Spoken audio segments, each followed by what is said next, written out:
We'll go then to item number 4, the first item on our information agenda. It is the first quarter 2014 Vehicle Stop Data Card Report. And as you might recall, 4 months ago at our public safety meeting, the police department committed to taking some status reports on who's being stopped, and we gathered that information for 90 days. And our chief, Shelley Zimmerman, will join us now at the lectern to... Good evening. I'm Shelley Zimmerman, Chief of Police of the San Diego Police Department. With me here today is Interim Program Manager Chris Haley, who greatly assisted with the statistical data of this report. As part of today's presentation, we are going to take a look at the historical data and results regarding our collection of vehicle stop data at the San Diego Police Department, and to also present our current statistics regarding our vehicle stop data. This first slide shows the history of our vehicle stop data card collection. In the year 2000, our department began to voluntarily collect vehicle stop data. 3 studies were conducted by outside academic researchers during these first 2 years. Over time, data collection diminished, but recent efforts to collect vehicle stop data has been successful. Next slide. The outside academic researchers prepared reports for 3 different time periods.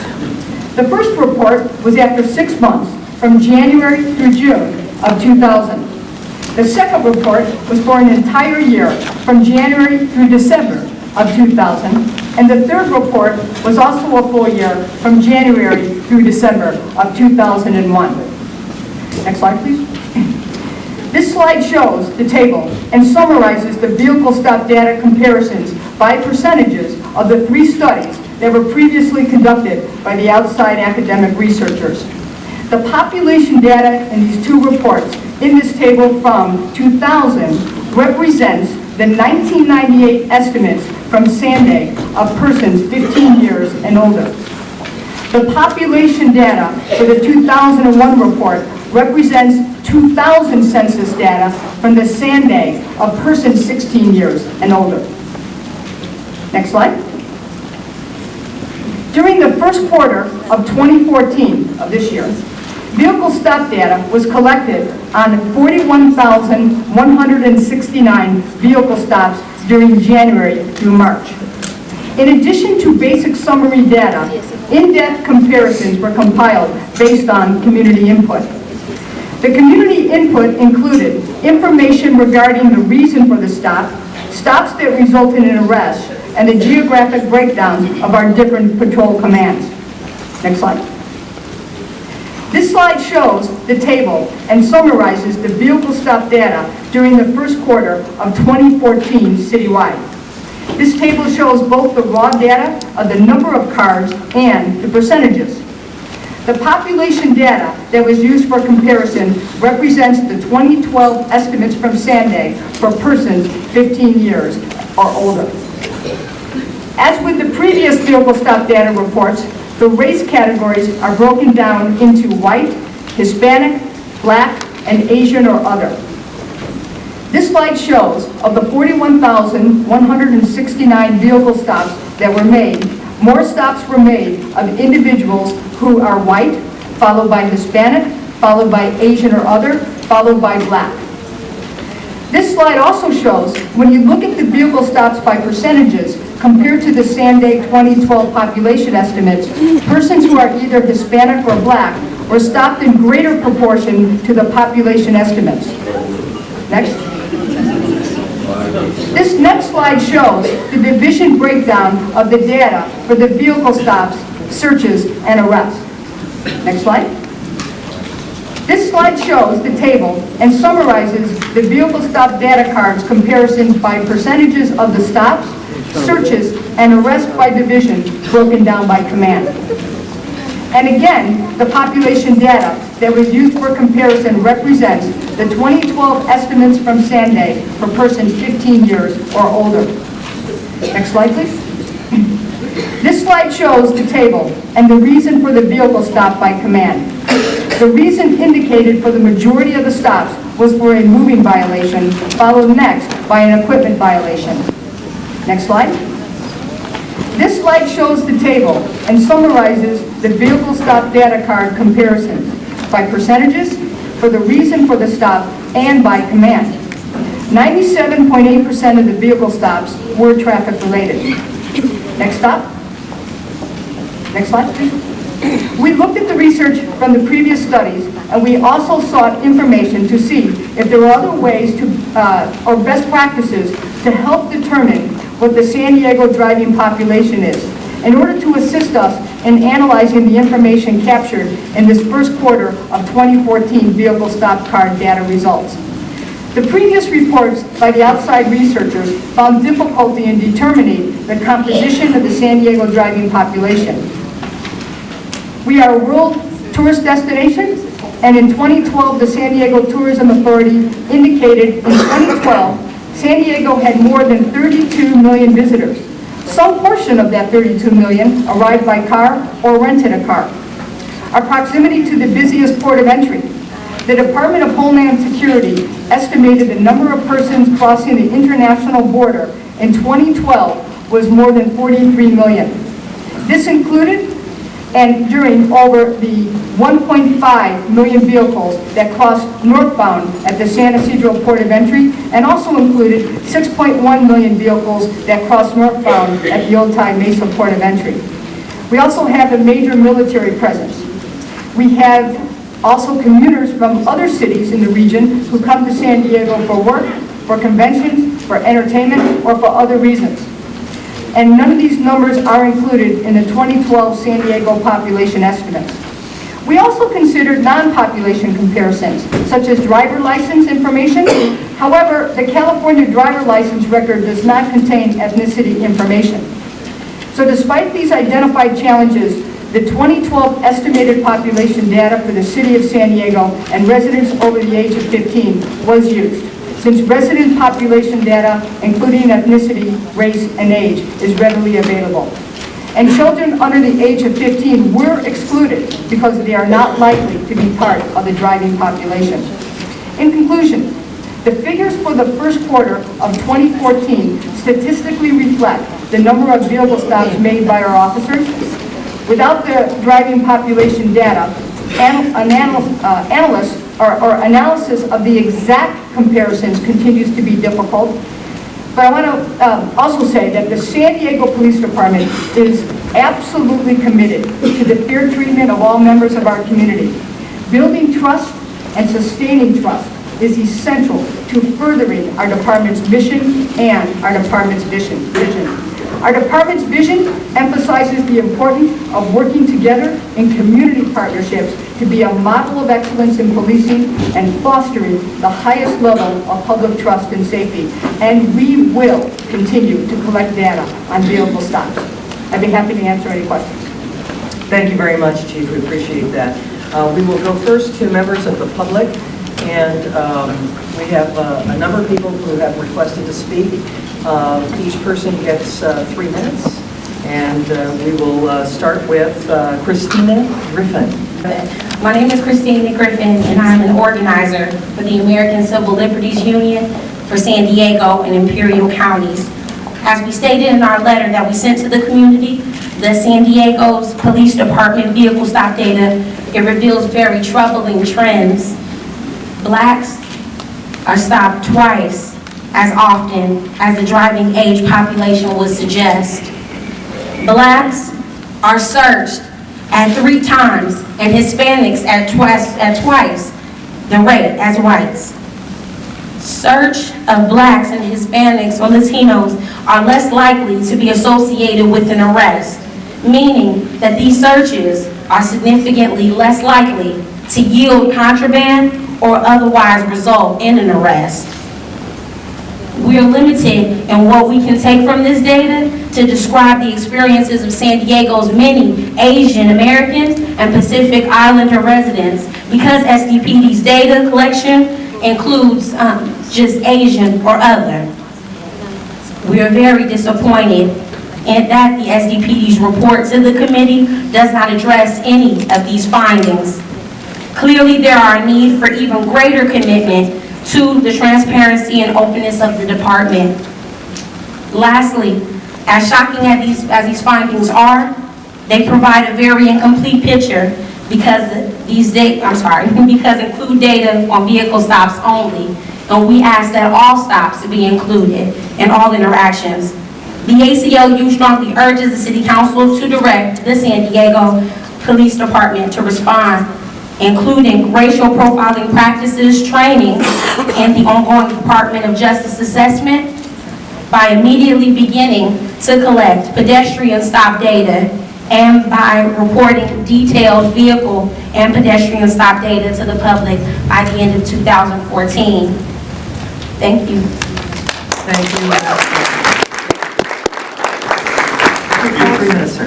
Real quickly, the racial profiling, the stereotype situations, it really needs to be addressed on a daily basis.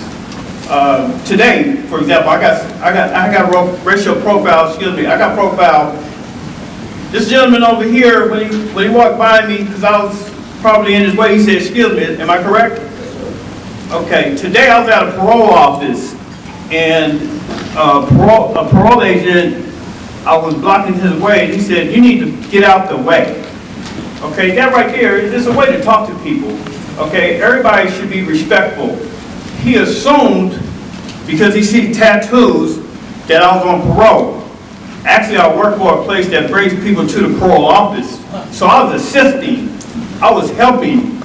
And he looked at me and I said, "Excuse me, sir, you could have talked to me a little bit better than that." And he stopped and still looked at me. And then I responded, "I'm not on parole." Okay, so first of all, you can't do anything to me. I'm not on parole anymore. Because once I was that person, but now I'm not. But people can't change. And every time somebody, just because they look like that, for example, I got pulled over at a checkpoint, a convertible Cadillac, because of a certain car. Everybody likes certain cars. You might have a Honda. I like Cadillacs. I like convertibles. Doesn't mean I'm selling drugs. Doesn't mean I'm doing anything illegal. You pull me over for that at checkpoint? What was the reason? That's profile. These things need to stop. It needs to address it, and it starts from the top. If the top person will talk to the next people, the supervisors, it's going to be a mess out here. It's continue to happen. It just needs to stop. You guys have a hard job. You do. I understand that. But I used to be on the other side of the law. You guys have a hard job. But you need to be a little bit more compassionate with us and work with us and not against us. It's not about locking people up all the time. It's about helping. Thank you. Thank you very much. Mario. Hello, my name is Henry Mitchell. I've been in this neighborhood since 1995. And on Father's Day 2012, my son and I was watching the basketball game. Got up and said, "Dad, I'm going to get you a burrito." I was happy. So 2 minutes later, he calls and said, "Dad, you won't believe why they're stopping me now." I get in my car, jump over there. There's an unmarked police car. Jump the curb, all the way into the lane where he couldn't walk, the sidewalk. I get there, I'm asking the police, "What did my son do?" The police officer, they kind of like giving me the once-over. But as we began to talk, they said they were the gang unit, and they stopped my son because they thought he was a gang member. Now, my son just had some red Van tennis shoes on. This is a shirt of my son, for my son. At that time, he was a college student studying for the correctional department. He was bringing home the handcuffs in a big old bag, trying them on me. This is the law book that he had and was studying in school by retired police officers. So when he stopped and said, "I don't know why you pulling me over and stopping me," he had a legitimate argument, but they didn't care. They handcuffed him, broke this 22-year-old, 220-pound man to the ground. Where did I send my son? On Landis, the safest place he could go to get a burrito, in front of the police station. They accuse him of being a gang member in front of the police station. Racial profiling. He said, Dad, you won't believe what happened again. Just because he's black, African American, in my community, we didn't get an apology. He wrote up all kind of reports. Nothing happened with the police. The ACLU, we call the police, we call an attorney, $5,000 or $10,000 to get a case started. I ain't got that type of money. I know a lot of us in this community don't have $5,000 or $10,000 for this type of problem. Why?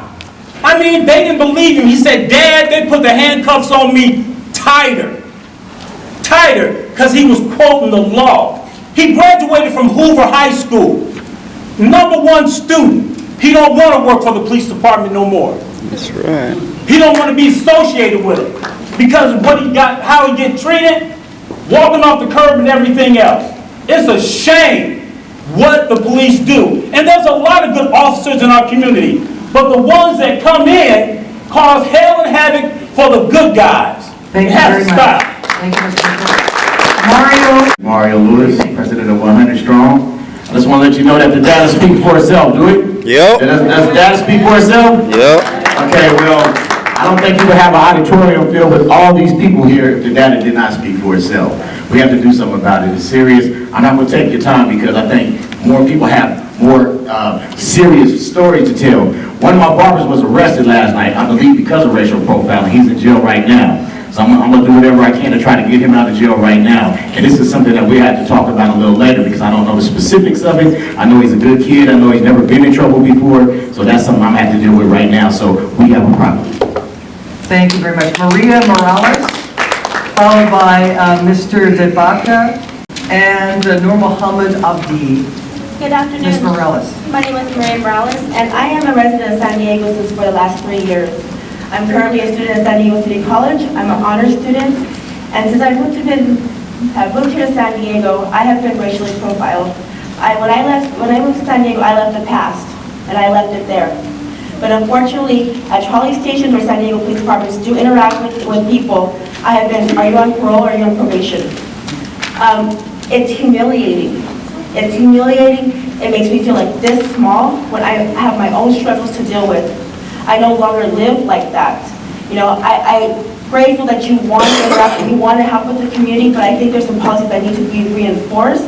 This idea of this perception, which is so used loosely on so many people's mouths nowadays, it's no longer a perception. The data has been collected, and like Christina has shared about, I think it's important on, you know, the person-to-person stops, because that is where the reality is. Because oh, all of a sudden he's brown, or he's a little darker. All of a sudden we're close to the border. Well, guess what? There's a possibility that he might not have papers, or he might not have a driver's license, or he's a gang member. And that needs to stop. And I think as a community, we'd be willing to work with you once that perception, per se, is removed from the mouths. You know, because it gives us the option that maybe you guys are just really willing to work with us. Mr. Sabeka Debaka, you have 3 minutes, sir. So the way I understand it is that racial profiling is not something that is officially acknowledged. It's something that is regarded by a portion of us here as a fact and as another portion of us here as a perception. And what I want to do is I want to share a quote that I found on a democratically operated forum in which the top comment goes to the top. And this is a quote from someone who advocates for the idea of racial profiling. I believe that racial profiling has utility in the law enforcement national security realm. I'm arguing for its utility, not its morality. I believe that as a nation, we have to be willing to sacrifice our security effectiveness in order to preserve our citizens' rights. I want to now talk about who I am. I am also a City College student. I have been here for 4 years. 2 of those years, I have volunteered with a leadership development group called the Cesar Chavez Service Clubs. And throughout the city, I worked with students K through 12 and taught them values such as teach someone, valuing the service of others, sacrifice for others, help someone, determination, nonviolence. We're all different and accepting of all people, respect others, be proud, and the fact that knowledge is power. Among the schools, I worked with students here at Cherokee Point. And the biggest concern that I'd like to share tonight is that the quote that I've read, I don't want the students that I've worked with to have to grow up in a society like that. And I can just leave it there. Thank you very much. Our next speaker, Noor Mohammed Abdi. First off, I'd like to thank Chief Zimmerman for being here tonight, and I'd like to acknowledge every single police officer who does go out there every single day to put their lives on the line to protect us. I recognize you guys for that. Thank you. With that being said, however, especially when I was listening to the gentleman who just spoke, there is an ugly truth about racial profiling. 1 month before I graduated from Helix Charter High School as a senior, I remember I'd taken my mother's car, just a bang old up, Corolla, nothing too fancy, to this local Starbucks down the street so that I could study for my AP exam. I was pulled over, and when I was pulled over, initially, I was told 3 different things for why I was pulled over. First, it was because when I was turning onto university, I didn't signal my blinker, which after I informed the officer and said I'm pretty sure I signaled and I don't think this is fair, he changed his mind and said, no, it's because you have a busted taillight. And then when I told him I already got pulled over for that, I'm taking care of it, that I'm trying to get the money together for that, then he told me, no, it's because your windows are tinted. 3 different reasons. The last one, the most ludicrous, because my mother's car's windows weren't even tinted. It was just clear as day. Ultimately, after he'd asked where I was going, what I was doing, basic questions, he got to, so are you in a gang? And I said, no, I'm not in a gang. Apparently, a few weeks earlier, there had been an incident with other Somali boys in the neighborhood, and I guess somebody got beat up or hurt pretty badly, so I guess they were on the lookout for any Somali guy out after the sun had set so that they could question him. He asked me, like I said, where do you go to school? I said, Helix. He said, where are you going? I said, I'm going to go study for this AP exam. I was basically questioned for a good 40 to 45 minutes until to the point where he was like, can you step off the car? Now, I wanted to be a police officer. I wanted to work for SDPD one day. I currently go to UCSD San Diego studying political science. But what that officer did not realize is I know my rights. And he had no right to tell me to step out of the vehicle because he didn't have anything on me. So I told him I'm not going to step out the car, and then he goes, well, then I'm going to arrest you. Well, I'd asked, am I under arrest? And he said no. And then when he said step out the car and I said no, he said, I'm going to basically say that you're resisting arrest. And I go, I just asked if I'm under arrest and you said no. So the way I basically see it, there are countless stories, thousands and thousands of stories. Right. And at the end of the day, like the gentleman said, that quote is just perfect. Some people think it's a fact, others think it's a perception. At the end of the day, however, we need to somehow meet in the middle so that we can tackle this problem. And we're all willing to work with you guys, but however, you got to meet us halfway. Thank you. Thank you very much.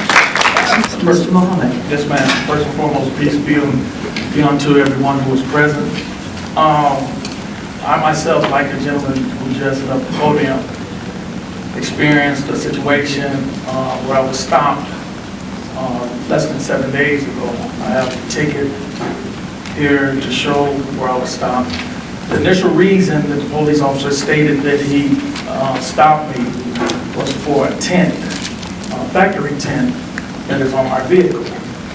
However, the police officer, once he got behind me, he followed me almost about a mile before actually pulling me over. Once he pulled me over, he came to my door, and I asked immediately, why was I stopped? He stated that because of the tent on my car. I then asked the officer a question, and that question was, are you prone to stopping vehicles in this area that you see who have a tent on their car? He stated, no, I don't stop all vehicles. Then I said, well, if you followed me for over a mile, why did you wait so long to stop me? At that time, he stated that his reason for stopping me then was because he ran my plate, and my license plate came back to an address, 5075 Logan Avenue. I then asked him, I said, well, wait, am I to understand that you stopping me because my car is registered in a particular neighborhood? And he said, well, because of your tint, I don't know if you're an average guy or if you're a gang member or a drug dealer. At that point, red alert went off. His sergeant was called down. I have his name as well as his badge number for both officers. Chief Zimmerman, after the initial stop, he went on with a line of questioning that had nothing to do with nothing. Because I asked him, I said, well, am I to understand that because of where my mail is addressed to, is that why you're stopping me? He said, well, first of all, why are you in this area? I was in Linda Vista, not Beverly Hills, not La Jolla, Linda Vista. I was coming from the post office. I stated to him, I said, am I not allowed to go throughout the city of San Diego if I decide to? He stated that, are we having public court? I said, wait, sir, am I allowed to ask questions? He said, yes. I said, well, then answer my question. The stop took about 20, 25 minutes. I was late for a job interview. Chief Zimmerman, it's very important that you understand that it's not that we're just dealing with policies or incorrect policies. We're dealing with a mindset. Right. That's right. Okay? All right, you want to wrap it up? 3 minutes. Okay. Just, I'd like for you to just, be aware that it's not just policies. We're dealing with a mindset. All right, thank you very Thank much. Isaiah Price, followed by Kathy Mendoza. Mr. Price. I have a question for the police department.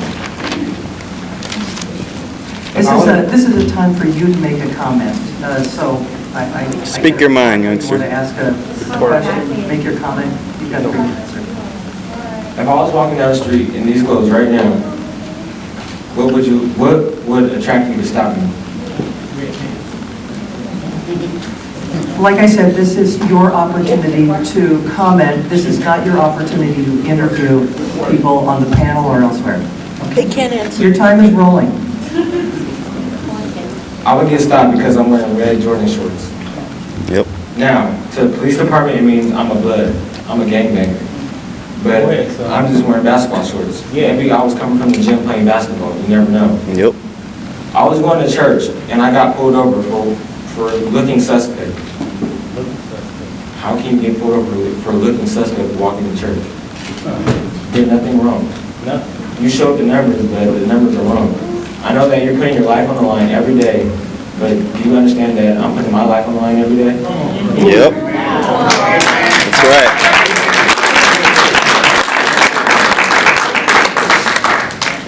You may have a gun to protect yourself.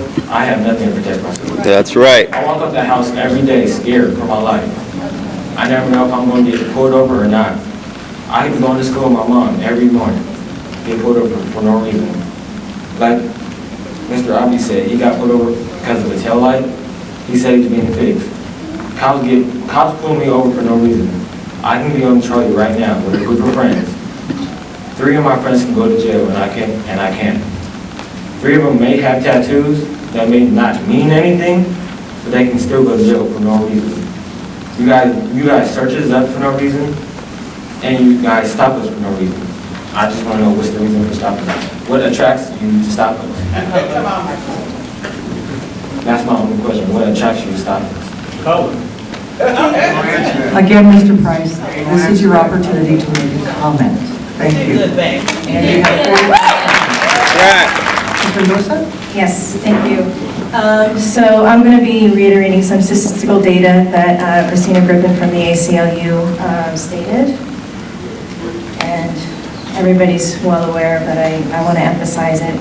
According to the reports that were released data on all vehicle stops, but again, Christina emphasized that these are only vehicle stops and no other stops.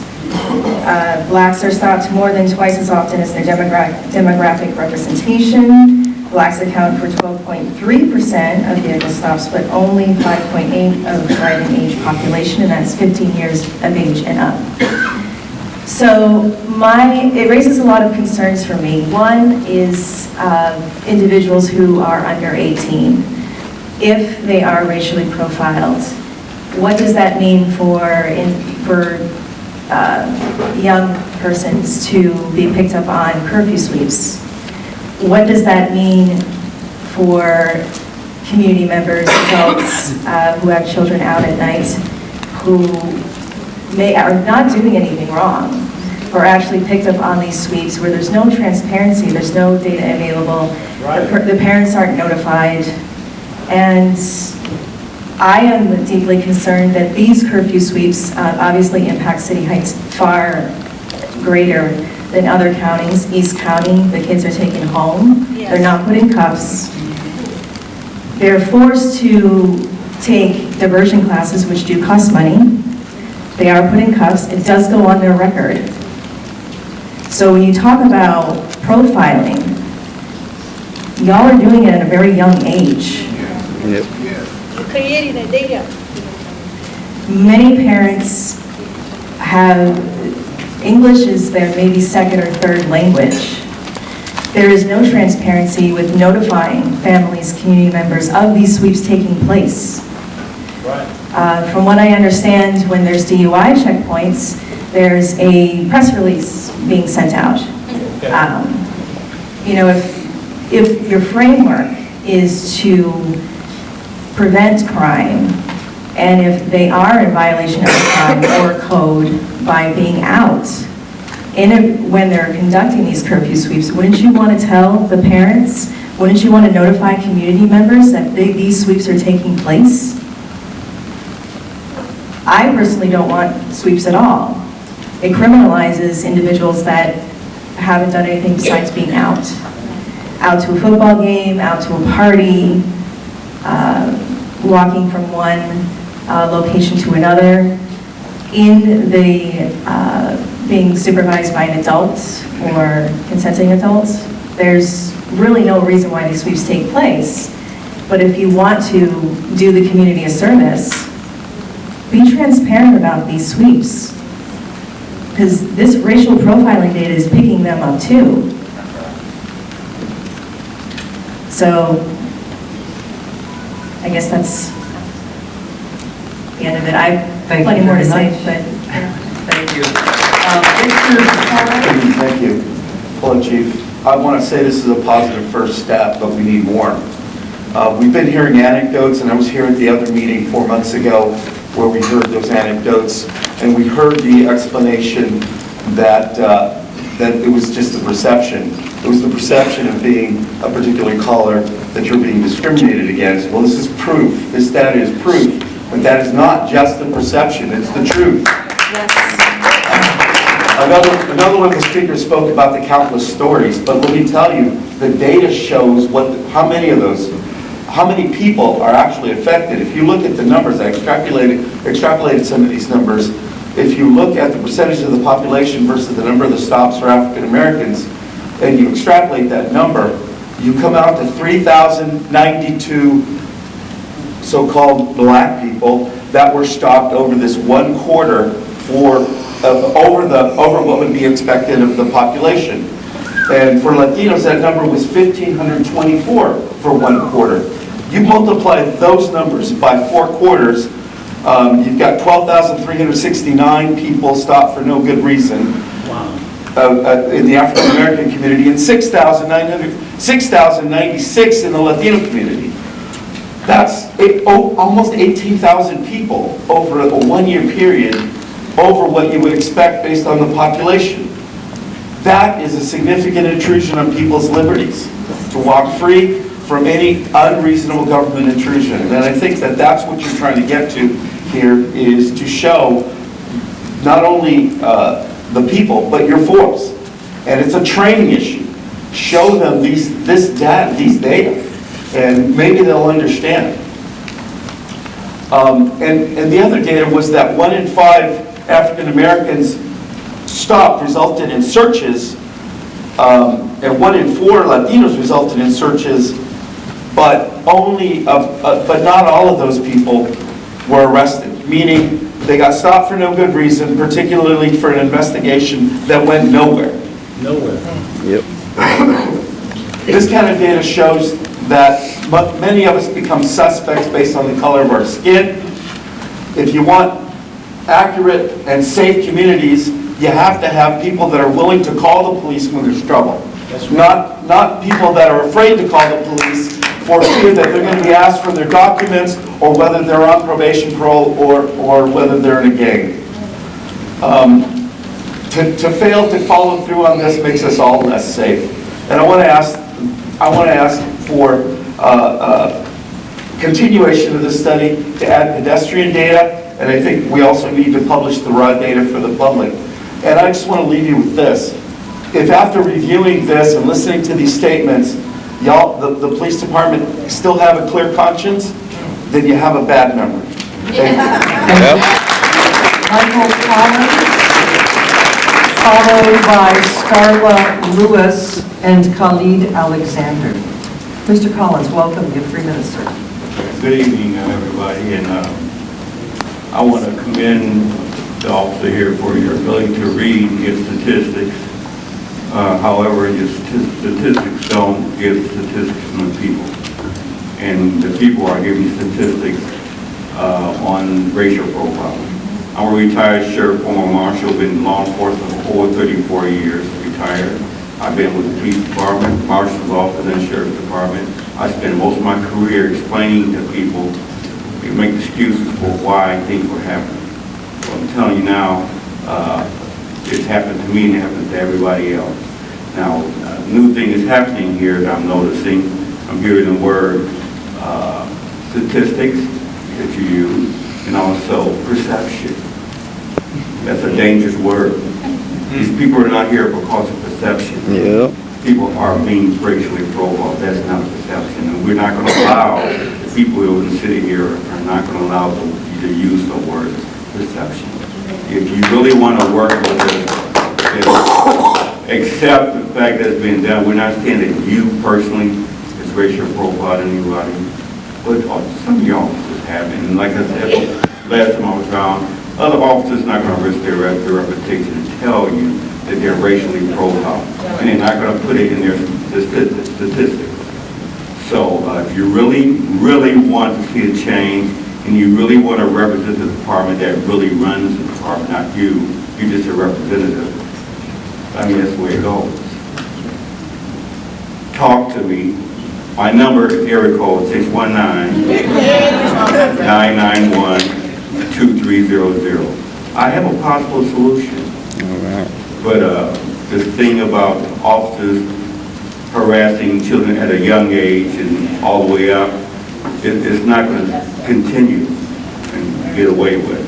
And that's how they make the other people say, hey, I don't want to be an officer anymore. This is sad. This is really sad. And it's got to change. Thank you. Thank you. I am a former professor at Mesa College. I had the privilege over the last 20 years of teaching the young people in our communities. And I think that the most important thing to remember here today is not the numbers, but the people themselves. We have brilliant young men and women in our community. They are upstanding citizens. They've been raised by moral parents. They have a community that loves and supports them, and yet a small number of them who have been labeled gang members are our forgotten children. They too deserve to be treated with respect. They too deserve to be offered chances and opportunities. The same kind of chances and opportunities they see other young people who need support in other communities get. We know that the majority of our young people who are incarcerated are on drug charges.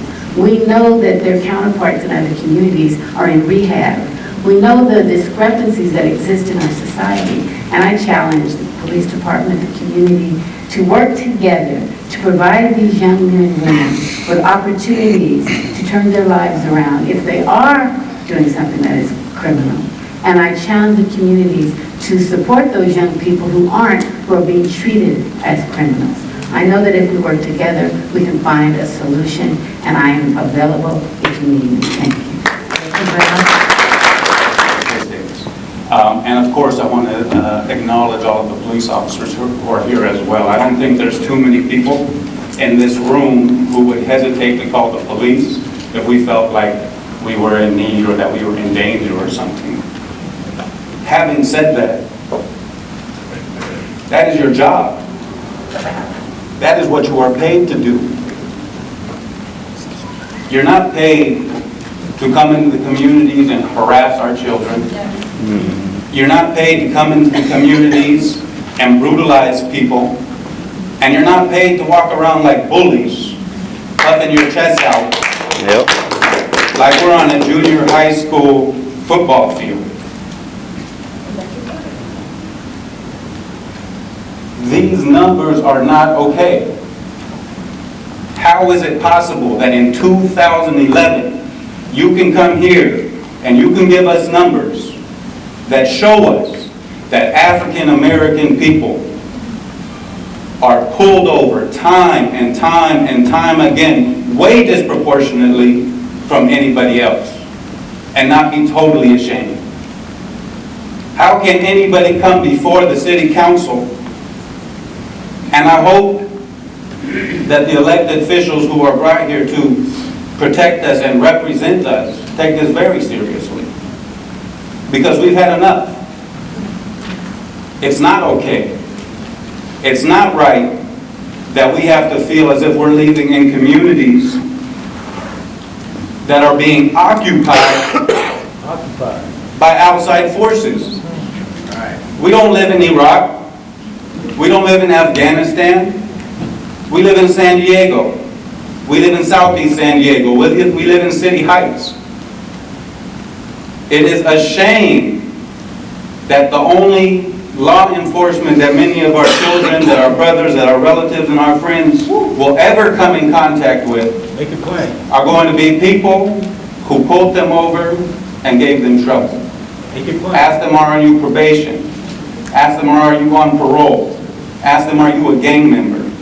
I've been pulled over in Southeast San Diego, and I've been pulled over in Tirisana. I've never been asked in Tirisana what gang I'm from. I sincerely believe that as individuals, that all of the police officers that are here are sincere. I don't think any of you get up and say, I am going to go racial profiling some black people. And if you are, you certainly aren't saying that out loud. But when you see these numbers, you need to acknowledge that our reality, that our life experiences are not a perception.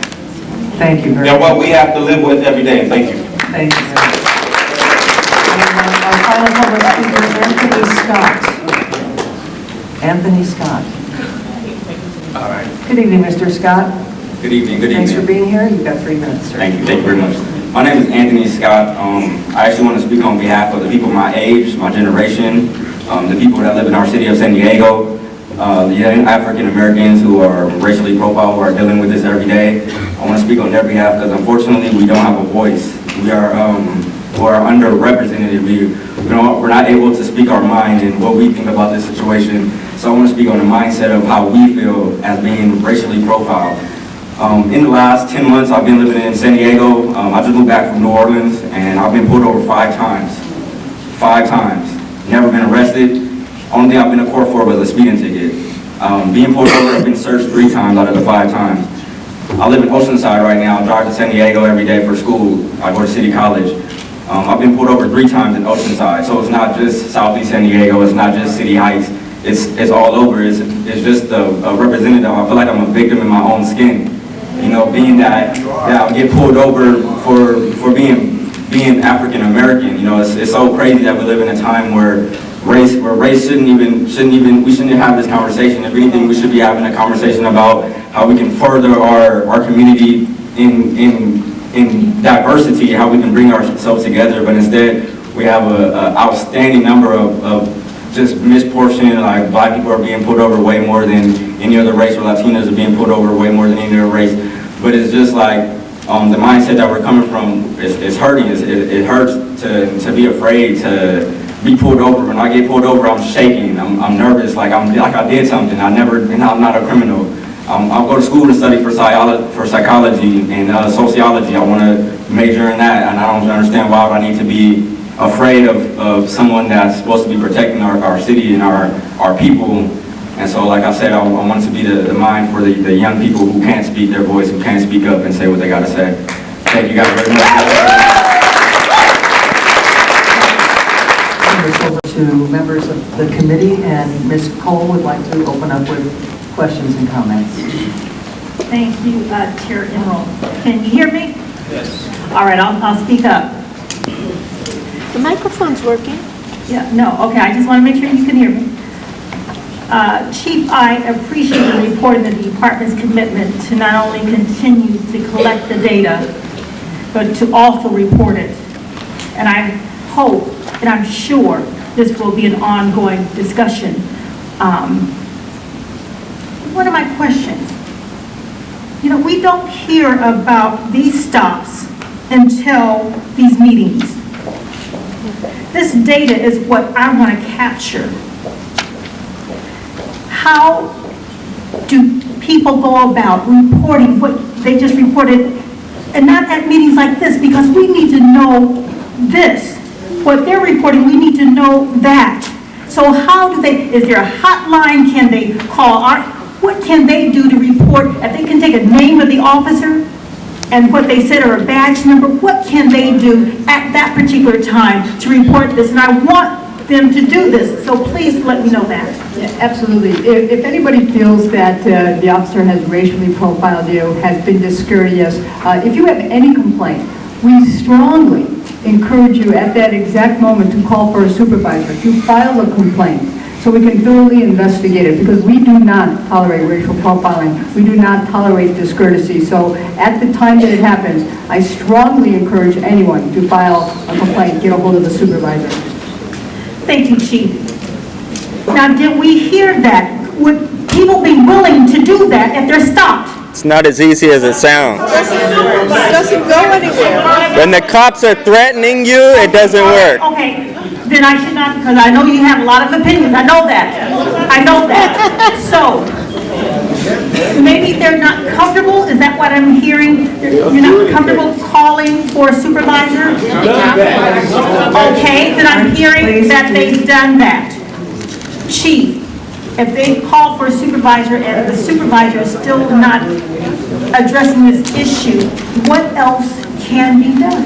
Yes, I'm going to get this number here. They can call the confidential hotline, and I'm going to get that number. I know I've given it out before. Let me give it out again. Give me 1 second here. The number is 619-531-2672, and if they can give as much information as possible, you could call the hotline again, 619-531-2672. You can remain anonymous, but it would be more difficult, obviously, to follow up. So if we're able to get a name and number, if you did get a citation, the citation number, where you were stopped, if you have the officer's name, all that information. You could also contact the Citizens Review Board for the San Diego Police Department. So there's a variety of ways that you can file this. They can contact yourself, or any of the council members that could pass along that information. We strongly encourage you, if again, you have a complaint about our police department, we want you to bring that forward. Because our goal is to provide the very best police services possible in a fair and impartial manner. And we want to know this information. Do you have a number to that Citizens Review Board? We've got it written down, but please let's, we have a certain etiquette here, and... You can call the city council office, my office, Ms. Cole, and get the number. We'll definitely want you to have that number. But again, when you're stopped, and sometimes you don't get a citation as we're hearing, so make sure that you get the officer's name. His name is on his badge, number, and his name is on his uniform. So make sure that you get that. Call the hot number. Let them know about what happened, the time and date that it happened, and the officer's name and what was said. Let's start collecting this data that, instead of at these meetings every couple of weeks, let's start collecting that data, because I want to know about that data also. That's number one. Thank you, Chief, for that information. If you didn't get the number, we'll say it again, the hotline number. We'll shout that out. How can you file a complaint when they're brutalizing you on the streets? All right, this is not a Q&A, I'm sorry, it's my turn. Okay. Now, and again, Chief, it is interesting, the stats, blacks make up less than 6% of the citywide population, but account for over 60% of the total arrests citywide, and nearly a quarter of the total searches. Yeah, that concerns me. Since the department recommitted to collecting this data, what new or additional training has been provided to our officers? We continue all the time. We have worked very closely with the NAACP of the ACLU with 2 revision training bulletins that had to do with, one of them was the first question asking if you're on probation and parole. The second one is having individuals sit on the curb. And we work very closely with them. We put out those training bulletins. We have discussed that with our officers. We continue to discuss the effective communication. You hear me say that a lot because I want the officers to take that extra few seconds or few minutes to explain thoroughly the reason for the stop. And so we have instituted that also to take that extra time. Thank you, Chief. And on page 6 of the report, the reason for vehicle stop, please provide examples of equipment violations. I remember when I was a police officer, I stopped them for maybe a tail light out, a loud muffler. I don't think we ever stopped for tinted windows, because I don't think years ago we didn't have tinted windows. That was how long ago I've been a cop. So could you sort of give me examples of equipment violations? Yes, and absolutely as to what you said, is that it could be a tail light out, could be a headlight out, could be both headlights are out, could be a cracked windshield, could be that the tires were bald, could be a lot of different reasons for equipment violations, and it's for the safety of the vehicle, for the person driving the vehicle. Okay, and on that same page, 43.7% of the stops were for equipment violations. It just seems like that's a really high number. But thank you for that. Also, I have a hard time believing that we can't better define the demographic composition of the San Diego driving population. Like other cities really don't have this problem. So do we not ask for license and registration? Seems to me that we could distinguish between San Diegans and visitors, because it said that we can't gather that the demographic information. Can you address that as far as the demographic information? Well, as far as the driver's license, so if we look, what you're asking is if we look into the driver's license, do they live here? We cannot gather that information. Are they from another state? We would have to start to compile that information on that for every stop. If we took that, then we would have to do that to break it down if they're. We would have to do that. That's it wasn't part of this data analysis that we have. Okay. All right, Chief. And is the department able to provide the raw data as requested by the ACLU and NAACP, like the pedestrian stops? Can we get that raw data?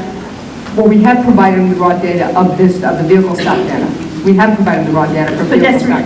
How about pedestrian stops? We have not collected any data for pedestrian stops. Right. I think, can we start collecting data from pedestrian stops? Please. It would be difficult without additional resources, and what we're doing now is that I've had to redistribute our workload for collection of this data here for our data entry and the analysis and the work that goes into this. I would need additional resources in order to do that. Because again, workload has been redistributed for that. We've had, as you see, just in one corridor. We're going to continue to collect the data on this. So without additional resources, that would be difficult to do. Thank you, Chief. And lastly, on this topic, I want to encourage you, if you're going, some people say, I don't want to become a cop. No, we need you. We need people of color. We need men of color. We need women of color to be a police officer. That's what we need. I know that you're recruiting to do that. Chief, could you tell us a little bit about that real quick? Yeah, I'm very grateful to Mayor Faulkner, to the entire City Council for the recruiting money that has been allocated for us. We are in all communities recruiting. As a matter of fact, on June the 7th, we are going to have a recruiting fair, and we encourage everyone to go to the Jacob Center on June the 7th and learn more about what it is to be a San Diego police officer, and we are actively recruiting right now. June 7th. Be there because we need people like yourselves to become police officers. Because when, we're not going to stop us. We're not going to racial profile us, I'm hoping. So we need to have more police officers. We need to have more people of color also in the department. And yes, it's a mindset, but we need also to have a diverse, really diverse police department. Chief, thank you. Thank you very much, Ms. Coleman. Mr. Harris.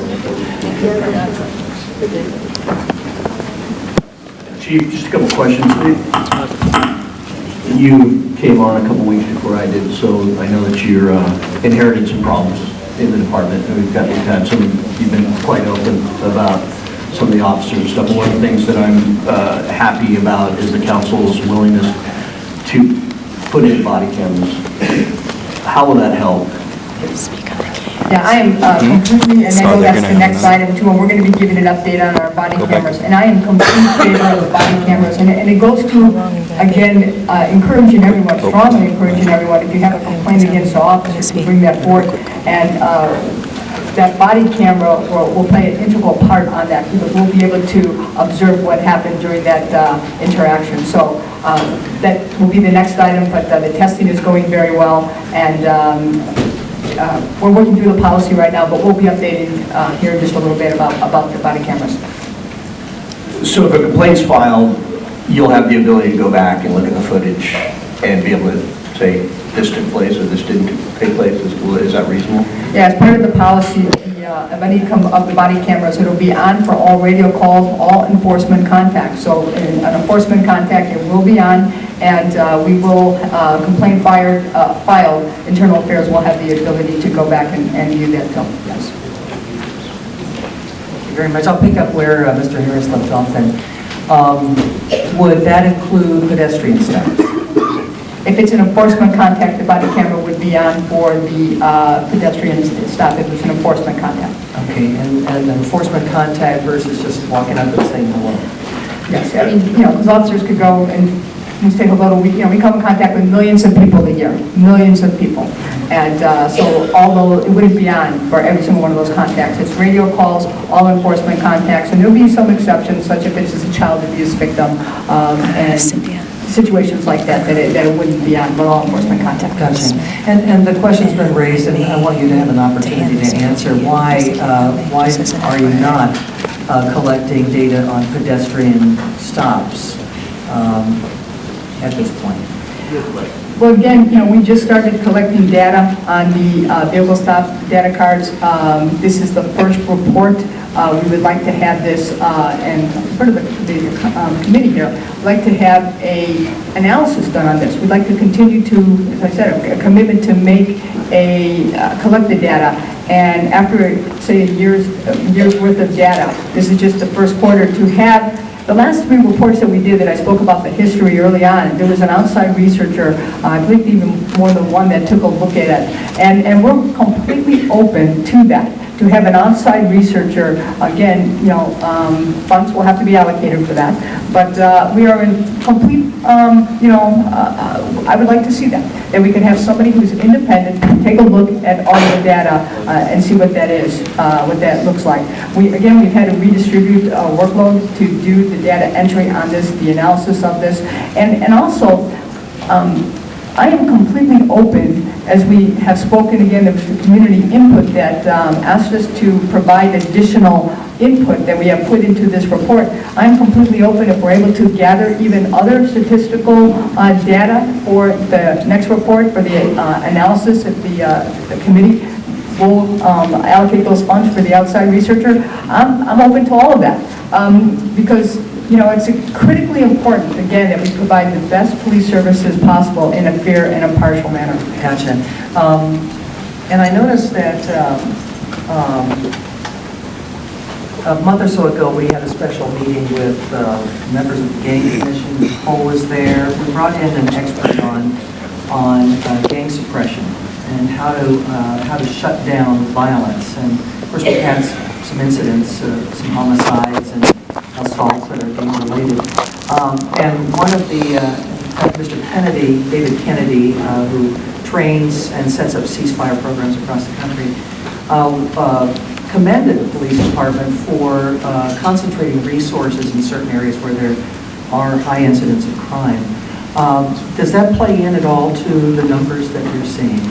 You know, I think there could be many reasons that play into that, and that certainly can be one. And you've heard me say many times in front of the city council that with the resources that we have, that we deploy them throughout the entire city in an effort to prevent crime, to deter crime, and to apprehend criminals. And I've given the example, as you said, if there was, let's say, a violent crime, a gang shooting in one area of the city, we would deploy resources to that likely area that would potentially have retaliation.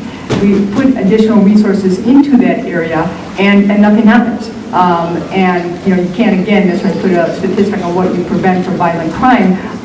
And by putting additional resources in one area, and if officer observes a vehicle code violation or another violation, then they may, the individual may be pulled over. So with additional resources in one area, that certainly could be one of the reasons. I think there could be many reasons, and that's why I would be in full support if the council would like to recommend an independent researcher take a look at all of these potential reasons for that. I'm in full support of that. Gotcha. And I think that the council members, at least on this committee, would support that as well, continuing to collect data the rest of this calendar year, and then report back to us right after the first of the year. And by then, hopefully, we've got the body cameras on, we've got some body of data there, and get a better sense of what's going on. But according to your own report, black people are stopped far higher than their average population in pretty much all of the districts, the divisions in the city of San Diego. Ironically, Southeastern, while there were 31% cards, 41% searches, 29.8% arrests, the population only made up 17.39% of the population in the Southeastern Division. So that's the one place where we're seeing numbers that are actually, I think it's really important that we take a closer look at all of this. And I know that it takes resources. I appreciate the fact that you're putting those resources in, but we really do have to get down to the numbers and the impact on people. I think coupled with the cameras, so that we can document the stops, whether it's a stopping a vehicle, stopping a pedestrian, whatever it might be, is going to be very helpful too. And I would be happy as we go into our budget season to include a line item on our budget memo going forward to make sure we have some money set aside to help you with this. I think that this is a hugely important issue, especially as you're taking over the department and trying to restore public trust. It has fallen to you, and I think we all have an obligation to address this, and if there's a problem, fix it. And I know that you're a person who will do that because you are dedicated to this. One more question, if I may. There's currently an audit underway by the Department of Justice into our police practices and issues that stem from all of the scandals that came out from the police department over the last couple of years. Is this one of the issues that the Department of Justice would be looking at? The Department of Justice is actually at this very location a week ago Tuesday, and they are out here to conduct an assessment on our police department, and issues of racial profiling did come up from community members, and that they sought out that information, and they heard it loud and clear as to the scope of what it's containing. That's the Department of Justice that is looking at the scope of that. I don't know if it will contain that or not contain that. Yeah, because that's not, it's not your They are say. they are independent from the Department of Justice, and they did hear those complaints from the community. Well, we all appreciate this. I know it's not easy for you to sit here, but this is probably one of the more important things that we can do as a community is to address this issue, find ways of resolving this problem, and moving forward with greater trust in the police department, which we need to commend every day. We've got a great police department, and we have a very low crime rate. If people do have an issue, there is the hotline number, 531-2672, 619-531-2672. And that is the confidential hotline number. If you don't have it by the time we leave this evening, we'll be sure to get it to you. Or you can contact our office, Ms. Cole's office, and we would be happy to pass information along to you. Just an item, and this is an aside, we do have a copy of the ACLU's letter responding to this survey, these 90 days worth of data. And they talk about demographic benchmarking and comparisons to other border cities. And we are on the busiest border crossing practically on the planet. But the ACLU says that Austin is a border city. And just a note, I want you to check your maps because it's at least a couple of 100 miles north of the Mexican border. With that, is there anything else you'd like to add? Yeah, absolutely. I do want to have a couple closing comments. I absolutely appreciate all the comments as to what this data means, and I'm very sensitive to the community members that have stated that race is a factor in vehicle stops, searches, and arrests. And we pledge to continue to meet with all community members to discuss the implications of the findings, and we will continue, as I said, to collect the data. And I also want to let everybody know, we do not tolerate racial profiling. And if anyone has a complaint, that's what I said before, either call the hotline, call the supervisor, call the Citizens Review Board, call the council members. We will thoroughly investigate that. Thank you. And Mr. Harris has one more comment. Again, I just want to thank everybody for coming out. I really want to thank the chief for stepping into this leadership position at a time when we needed it in the police department. And the police department has been woefully underfunded. You are making steps, setting up the professional standards unit. One thing that we didn't talk about, probably why some of these things hadn't been addressed as well in the past. Now that unit is back. The body cameras. I would like to ensure that we give you time to institute the programs, institute the training, and do the things so that we come back with a year's worth of data and we look and we make sure that you can make progress. I have known you for many years. I have a lot of faith in you. And the gentlemen that were out in the audience today that talked about not wanting to be part of the department, I too share with my colleague Ms. Cole, please go and apply.